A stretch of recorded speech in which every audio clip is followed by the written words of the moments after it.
Hi, Chokes. Chokes, laying eggs. More eggs. Okay, more eggs. Good morning, Chokes. Good morning, good morning. One roaster there.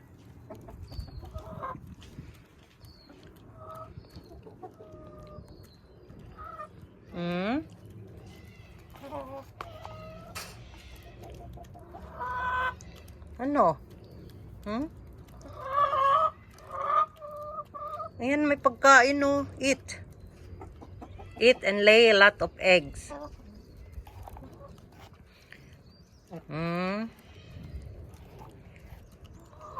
Next time, gold ang itain nyo. Para yumaman tayo. Ha, Chokes? You lay gold, so we will be rich.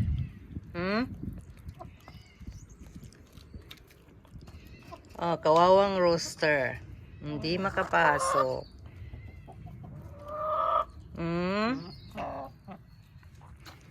So, maglay kayo ng eggs.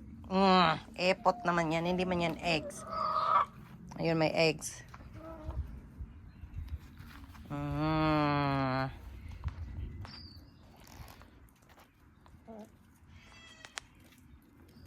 At bukod sa Chokes, meron tayong garden. Punta tayo sa gulay.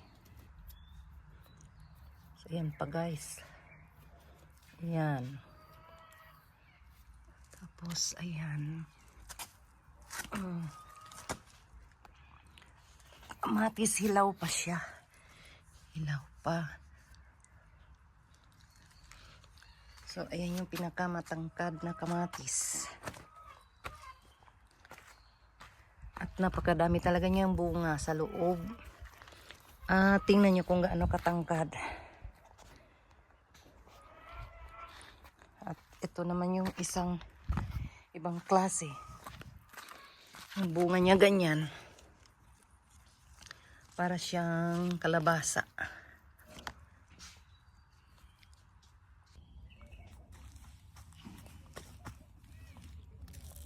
Yan ang cucumber.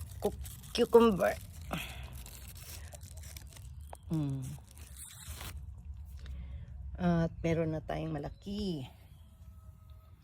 Malaki, di ba? Malapit na siyang ma-harvest. At ang ating kamatis.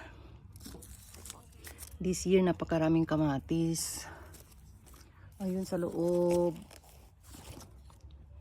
At marami pa sa loob ang merong isang, tingnan nyo yan guys.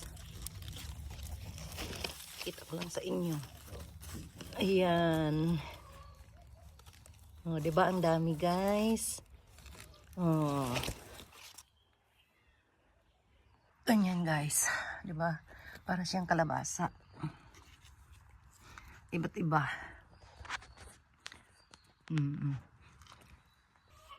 So, ayan yung cucumber lahat. Cucumber. Tapos, ito, watermelon. Marami na siyang bulaklak. Tapos, ayun, may rock melon. Ayun yung grapes. Ayun yung passion fruit. At, ito naman yung apricot. Kita ko lang sa inyo, maiksi. Maliit na puno. Ayan. Maliit na puno. Pero, ang dami niyang bunga, di ba? Yan ang apricot. So, ayan guys. Pag nahinog yan, i-update ko kayo. At ito naman yung gooseberries. Gooseberries daw tawag dito. Pag nahinog na siya, orange na orange. Ito medyo green pa. Mas masarap siyang pitasin pag talagang orange na or ganito. Pinitas ko. Ang laman niya is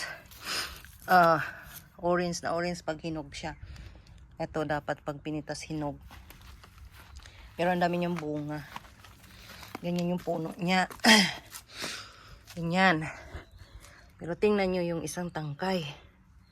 O, diba? Gooseberries. Yun, marami sa ilalim. Ewan ko kung mabubuhay ba ng ganito sa Pilipinas. Ewan ko, kasi binili namin ganito na. So, ayan siya guys. Update ko rin kayo pag nahinog na ito. Bye-bye. Thanks for watching. Ayun, malaki sa ilalim. Pero saka ko siya pipitasin pag talagang orange na. Bye-bye.